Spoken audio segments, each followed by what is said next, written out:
today, reading Absolute Superman issue 5. Really excited. I'm joined by Daisy Wisman. Say hi, Daisy. Say hi. She doesn't know where to look. And then behind me, we can get him to pop up, is Lenny Wisman. Hi, Lenny. They like this new routine of chilling and reading comics together. I do too. So, like I said, Absolute Superman issue 5. Today I'm reading from the hardcover of Volume 1, Last Dust of Krypton. And as we've learned in the first 4 issues, Last Dust of Krypton has a couple meanings to this. It's not just like the planet exploding in kryptonite and like Superman being the last remaining thing from Krypton. It's also his suit has like an AI component and it has dust. So like if you look closely, the red cape right here, it's made out of sunstone dust, and the AI in the suit and cape is named Sol, like SOL, like sun. So very solar based. But anyways, let's jump into issue 5. Issue 4 ended with, that's right, Superman and Lois Lane meeting again. We got the reveal of Absolute Jimmy Olsen. So he is, spoiler, Absolute Alpha. We got Omega Prime, who also is Primus. Not clear on that. And then we got kind of the confirmation of Absolute Peacemaker, Christopher Smith. So that was the final thing. And here's the cover for issue 5. It looks awesome. It's Superman with his gauntlets glowing, and that's like blending into the explosion of, I assume that's Krypton. I'm not positive yet, but this looks crazy. Let me confirm this is the same team as the prior issues. Absolute Superman, Last Dust of Krypton finale. Oh, okay. Ad Astra Per Aspera. Writer Jason Aaron, artist Rafa Sandoval, colorist Ulises Arreola, letterer Becca Carey. Yep, cover by Rafa Sandoval and Ulises Arreola. So that is, so I wonder if I could do this trick to get the if I cover my camera, it'll get the green screen cover to show like the whole thing. Oh, kinda, yeah. Okay, so that's the cover I'm talking about right now. Rafa Sandoval and Ulises Arreola, dude, crushing it. The covers just keep getting better and better, and I love the colors of this, like fading in from the like volcanic parts of the suit. Also, I googled this morning. I googled Absolute Superman cosplays just to see, because it's still pretty fresh. I think it's only up to 13 issues as of recording this. And it seems like the most common thing so far is people to get those like body suits, like a Zentai or a morph suit that has like screen printed this pattern on it. But people are finding cool ways to get these like colors to pop for like the arms and legs. So I love it. I love it. I love it. All right. Issue 5. You guys ready? Lenny's still here? Yeah. Where's your face? Oh, he's laying down. That's why. Okay, we jump back to Krypton. Krypton 6 years ago. Ooh, okay, so now, yeah, Krypton knows. So at first, it was kind of like similar to regular continuity where no one on Krypton either knew or believed that the planet was like in a bad way. But in one of the previous issues, we learned that I think it was actually Kal-El who put the information out planet wide. Well, now there's just chaos on Krypton as everybody's trying to scramble, to survive. And we got Jor-El just smacking dudes with hammers. Also, still think Absolute Jor-El looks like Superman from Hunter Prey. So cool.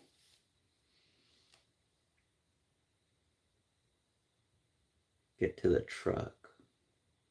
Oh my gosh. And dude, his mom is so cool in the Absolute Universe, Laura. So yeah, we got Jor-El smashing with a hammer, but look closely in the back. We got Lara blasting him with that gun she had the other issue. We got Krypto right next to our boy. This family is great.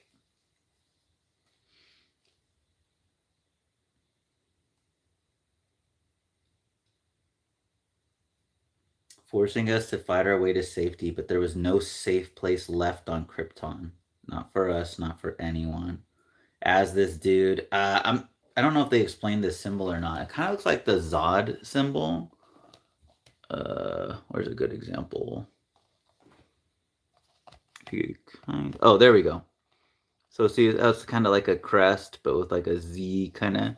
Anyways, this dude's trying to grab Cal, and the planet just explodes under him. Like it had nothing to do with the L's. It's just the planet starting to go. Dave Bronx, yo, what up, man? How you doing? Hope you're having a good one today. Dave Torrey, yo, nice book. Thanks, Dave. I agree. I'm loving it so far. Also, I showed this in when we were reading the first issue, but I don't know if I've shown it since. But so on the hardcover, the cover underneath it is this. Pretty nice. It's all red with like Superman speeding, kind of like a Flash vibe. And I think, did the back have anything, or was it just red? Oh, it just says Absolute Superman.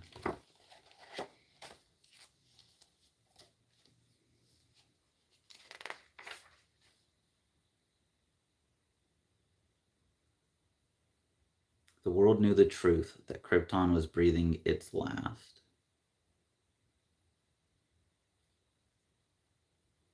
Ugh, this is gross. Check this out. And the Science League had known for months, but they'd hidden the truth while secretly enacting their own plans for escape.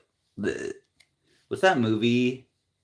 It's one of those it's one of those like ecological disaster movies. I think it might be 2012, where the plot of the movie is basically that is that the planet's going, and then the elite knew, so they built like these arc type crafts, and then the main characters somehow finagle their way like onto the crafts by the end of the movie. It's gross that that's like such a common concept, like I would hope that we could all like get along better and help each other more, but it just time and again this just keeps happening naturally. I mean, this is a fake story, but the concept. Fast Ruse says, "Are you a DC or Marvel fan?" Both. I like both. In fact, so I picked up some more books to keep reading. Uh, After this one, I have Absolute Wonder Woman Volume 1, and I got Ultimate Spider Man Volume 1, but the newer run, not the early 2000s Mark Bagley, Brian Michael Bendis run, but the newer, I don't even know the team, I have to read it, but the new Ultimate Spider Man run. I have Volume 1 of that. But I like both, and I also like Image Comics, some Dark Horse stuff. IDW has a lot of slept on stuff. They have some great stuff going on. But yeah, I love comics, manga.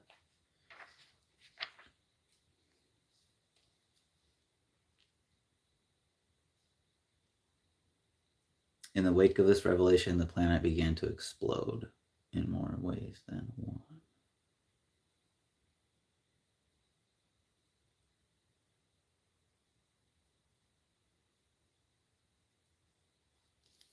We could see the towers of Kandor burning in the distance. Oof.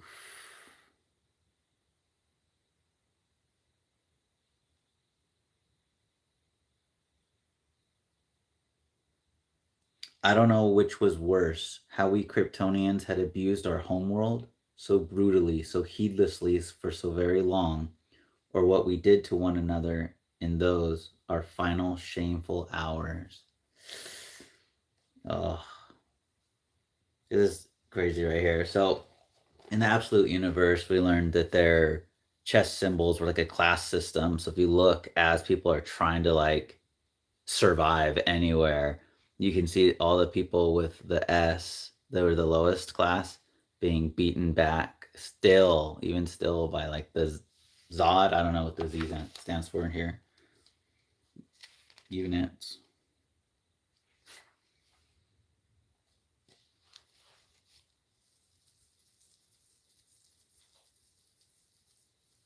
Oh no. So they're making their final preparations, the L family. Remember, I think it was it issue 3 or 4 they revealed the ship.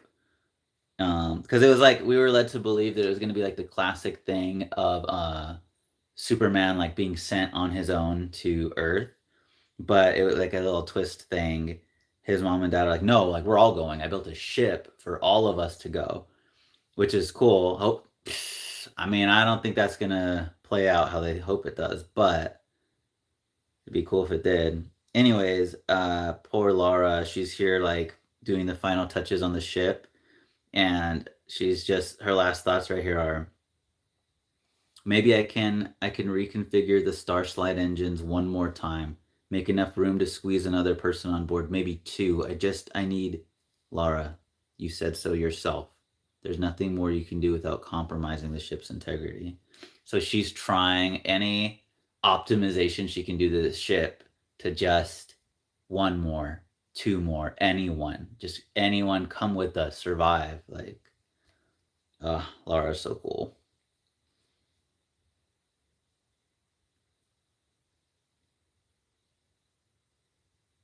Oh no. Laura's even thinking of like her like actual people. She's like the Dual family down the street. The Gelks who had us over for dinner that time. Old man Tyr who always smiles and waves. Laura, we can't save everyone. There just isn't time. This will have to be enough. Oh, good reveal, Jason Aaron. You bastard. Look at so this whole time I'm like, oh no, they can't even fit one more two. But look, she's already got this whole gang of people ready to go. And, notice they've all got the S. Aw. I didn't see them in the first 4 issues though, so who knows? How many people are here? Let's see. 1, 2, 3, 4, 5, 6, 7. I'm counting babies here. 1, 2, 3, 4, 5, 6, 7, 8, 9, 10, 11, 12, 13, 14, 15, 16, 17, 18, 19, 20, 21, 22, 23, 24, 25, 26, 27, 28, 29. I count at least 29 people here, and that's not counting the people that their like shadowed silhouettes are blocking. That's a lot. That's a classroom. That's an American classroom of people. It'll have to be enough. Oh, they're crying because they can't save more people. Babies. Young Kal-El looks so cool. I say this every time, and I don't know that it's gonna stop, but young Kal-El looks so cool. Like slick hair, right? But his little jumpsuit thing is kind of like Star Wars vibes with Superman, and then Krypto, of course, love Krypto.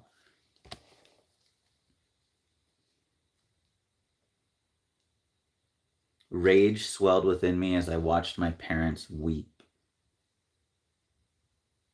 And I remember swearing to myself that whatever world we found our way to next, we would make better than this one, no matter what it took.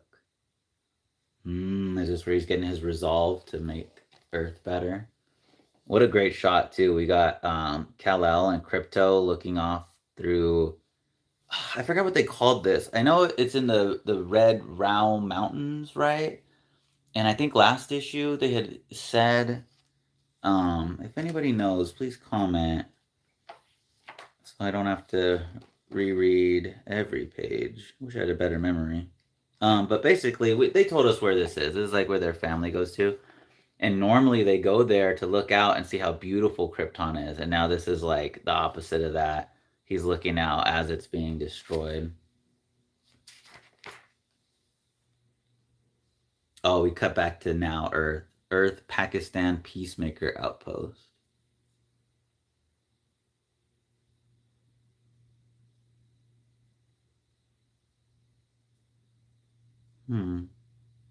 Oh, okay. I think it's Superman's attacking a Peacemaker outpost, but it's like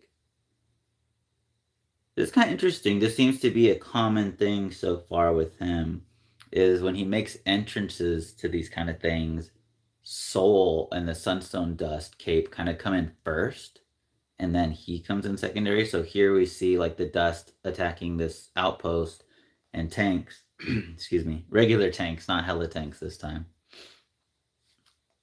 And then after the dust kind of clears away, Superman blasts in with his heat vision.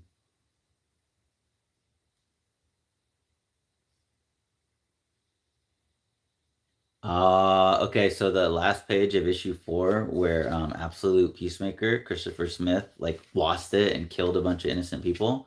We got a number now. 23 people dead in Orangi Town. I'm not sure how to pronounce that. Um, so he killed 23 people, gunned down for the unforgivable crime of laughing at a man with a gun. No one is laughing now. Oh, he's now okay. This Superman hasn't killed yet, but look, he's cooking them.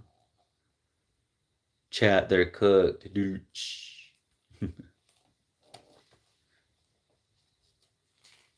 That's so cool. I love the expressions that Sandoval was able to get here, or get. I mean, make like the expressions on their faces when they're getting melted. It looks so cool.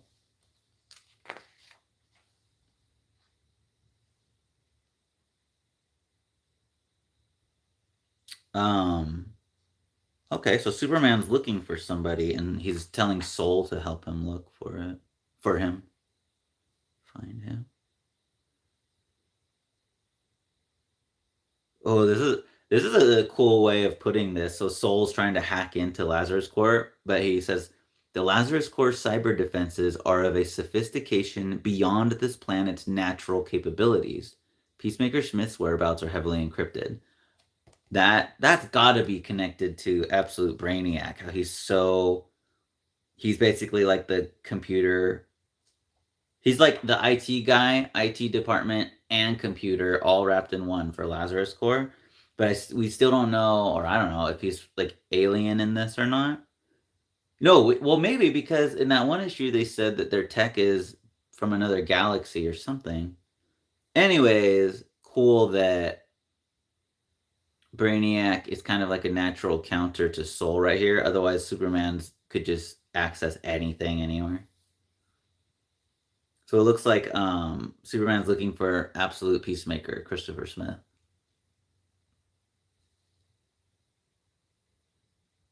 Rage floods my guts like the lava that swallowed the Redlands. I am the fury of billions. Cloaked in the red ashes of Krypton, the power of the sun exploding through my veins. My entire world died screaming while I was helpless to stop it. But I'm not helpless anymore. Dang.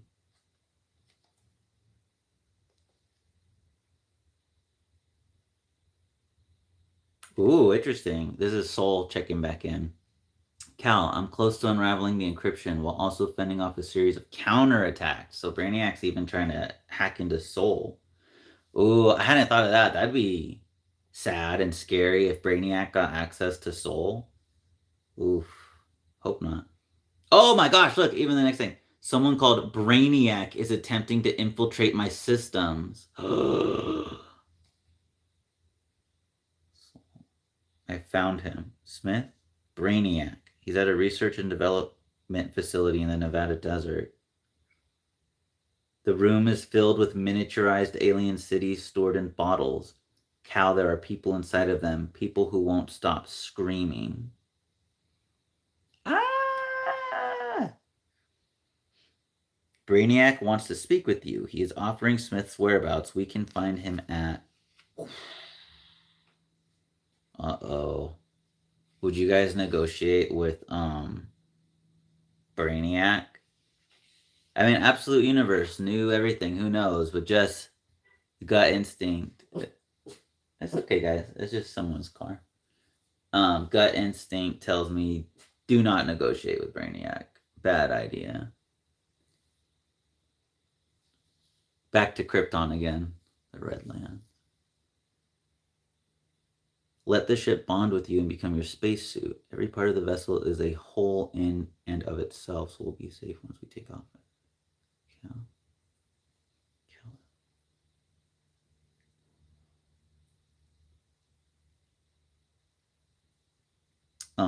This is cool. So presumably the ship that Lara was building is made out of all the same tech as Sol.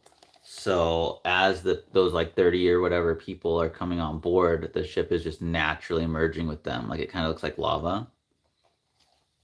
But she's obviously like, "Where's my son?"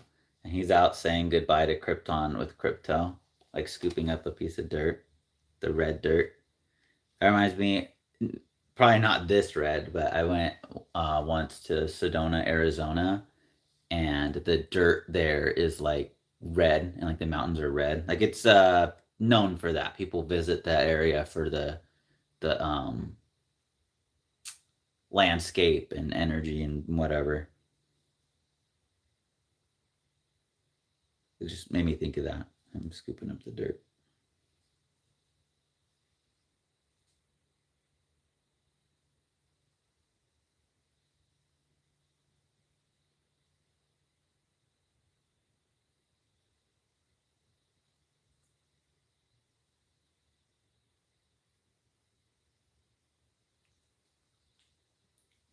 Oh no.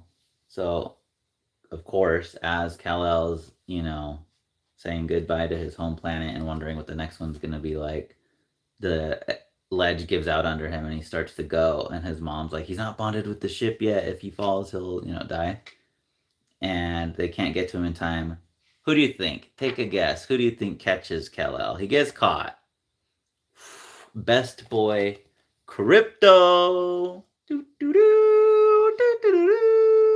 Good boy, Crypto, with the Soul Cape. Golly, I love that.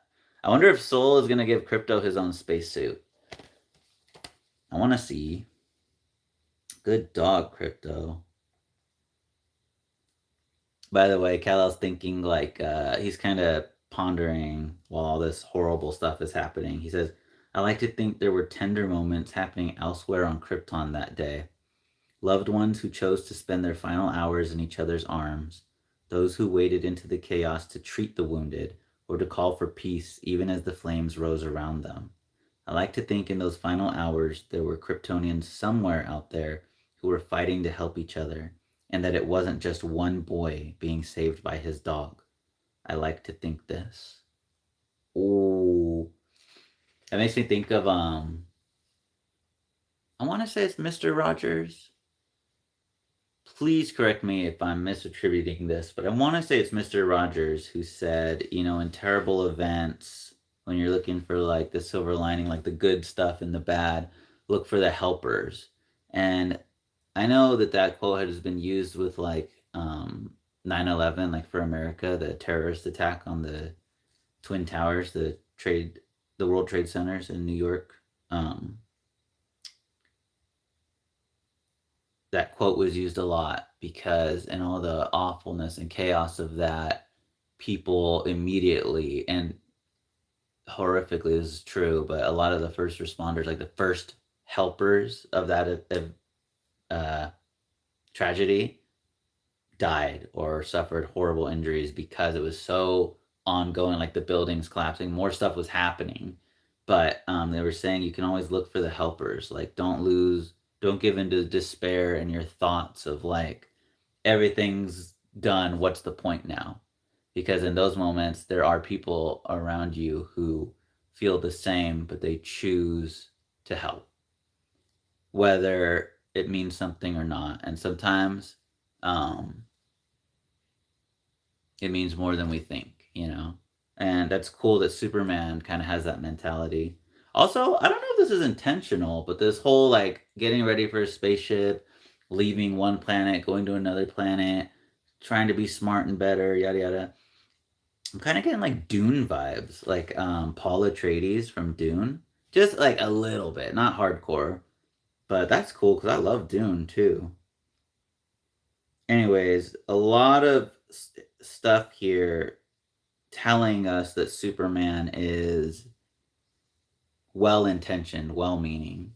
The Sleepwalker 7314 said, "Yep, that was a bad day." Yeah, but we can choose to remember it so that bad days like that don't happen again, and to honor the sacrifice of everyone we lost and who gave their all to try to help.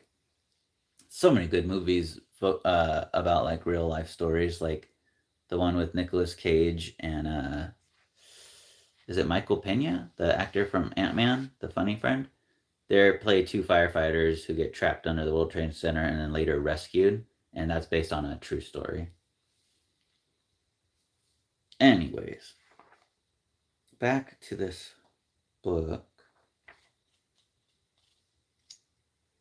Candor. Yeah, right. Like, would anyone listen to the Science League at this point?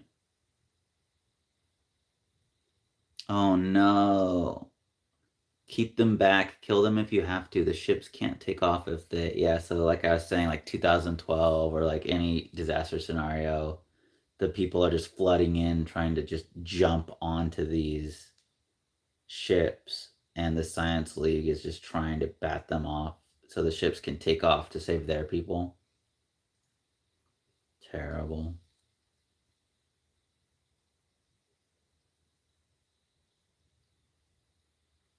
The clerics conspired for months to build enough ships to evacuate the Kryptonian elite from the dying planet.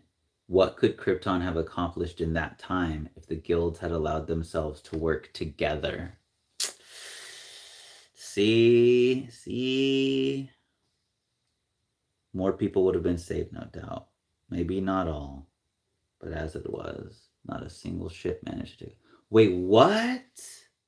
Not a one. Not from all those ships, all the elite class ships, not any of them got off because whether the planet was just disrupting their takeoff or the people literally like storming the ships. What a tragedy.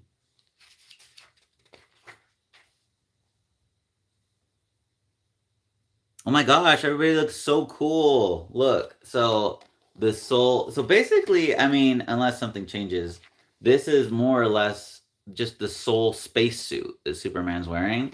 So in this shot, with all those Kryptonians they're trying to save, they're all wearing the same suit. They look so cool.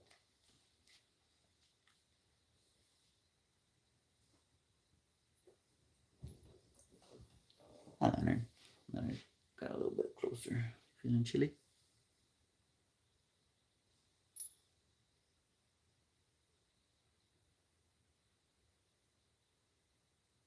Oh, Crypto's on the ship too.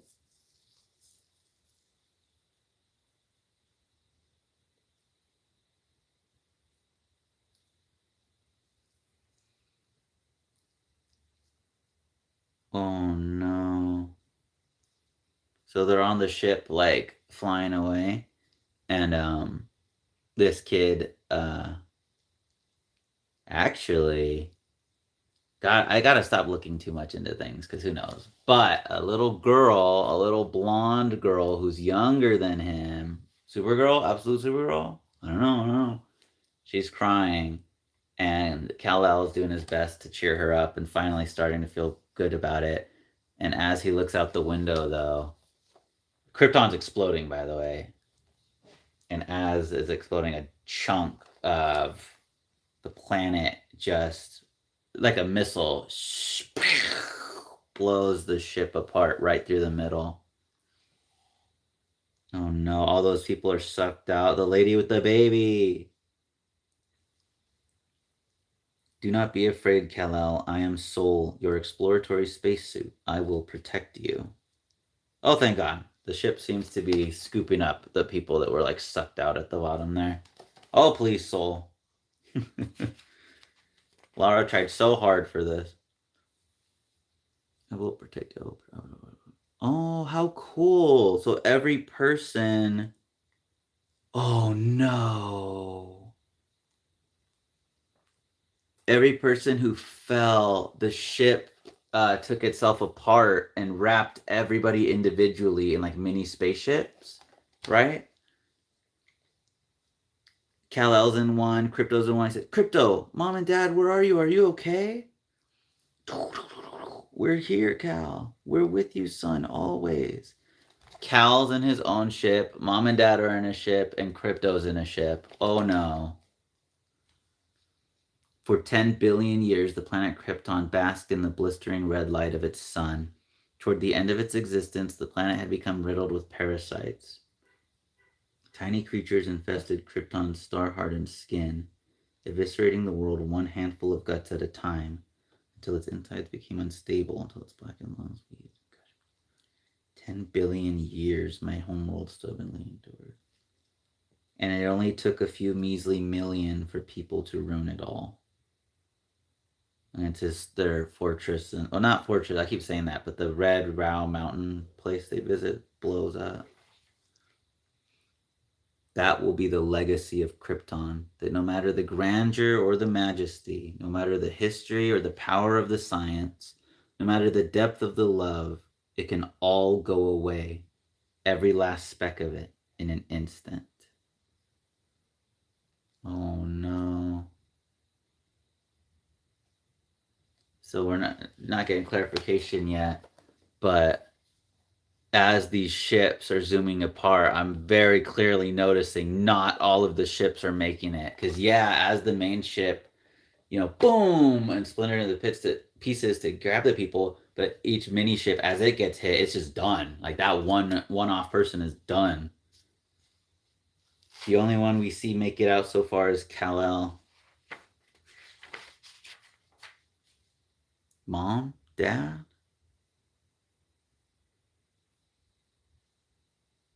No. We don't know if anyone else made it yet, but Kal-El doesn't know either. He's all alone, zipping off into space. Oh my god, how terrifying. Thank God that Lara, say what you will about AI, but for Kal-El here, thank God he at least has soul as something to talk to or to have some sort of wherewithal, because to drift in space would be so scary. Poor baby. Oh. Reading stuff like this now as a dad gets me so much. Like I had a completely different perspective on books like this before I was a dad.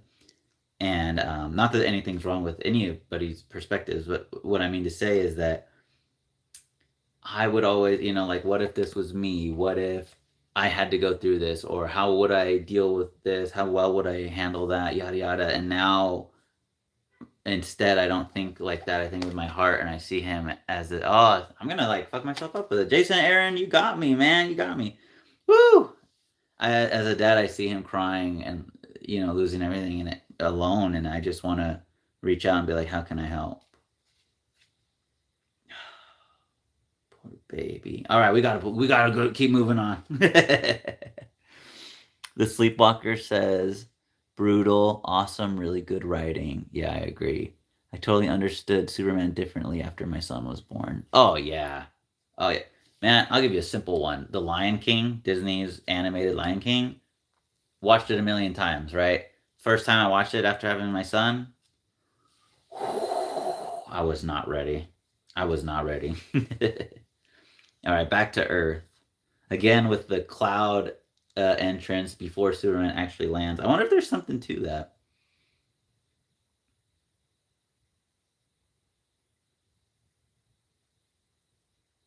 Oh.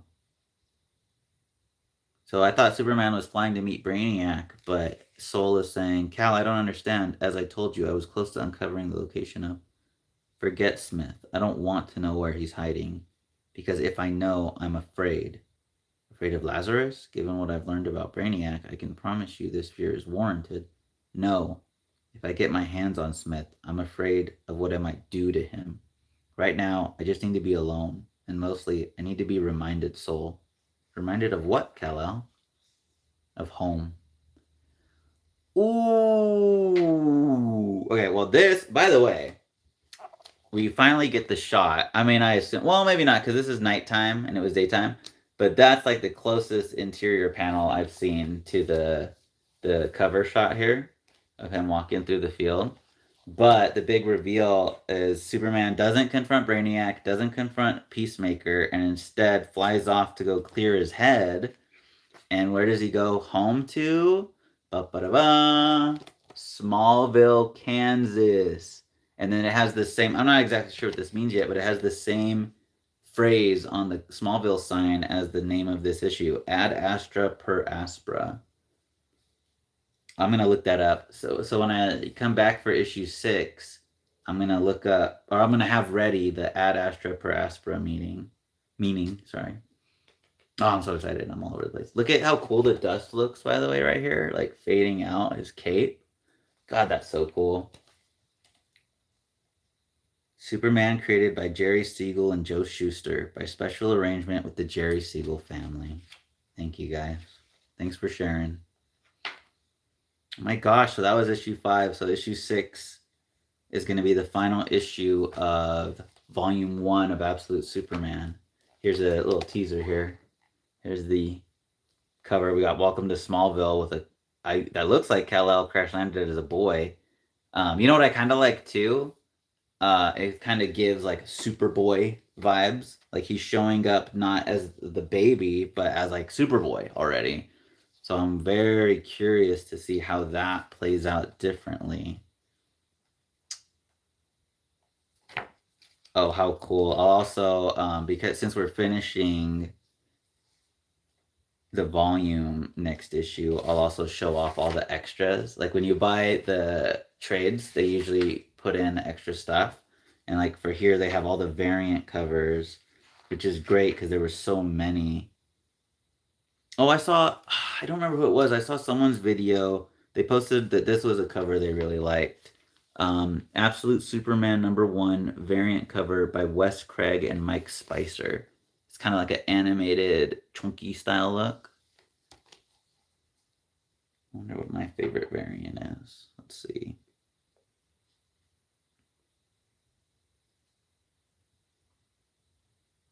This one's cool. Absolute Superman #3 variant cover by Christian Ward. Oh, cool. Okay, so the cover on the interior of the hardcover, this one, that was a variant cover. So that was Absolute Superman #4 variant cover by David Tulaski. That's cool.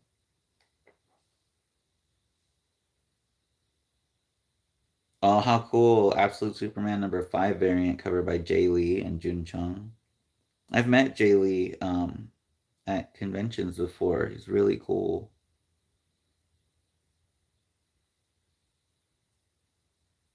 Ooh, Absolute Superman #6 variant by Rod Reis looks cool. It's like watercolory gouache. Oh, okay, I'm gonna save this for next issue, but they got like the sketches, like the concept sketches and stuff. This is great. The Sleepwalker 7314 says, I know Ad Astra means to the stars. Ooh, okay. That's good. So it's all connected. Good job, Jason Aaron. All right, guys. That was Absolute Superman issue 5 with Daisy and Lenny, even though they just fall asleep every time. They just like hearing me talk about it. So let me know what you guys think. I'm real excited for issue 6.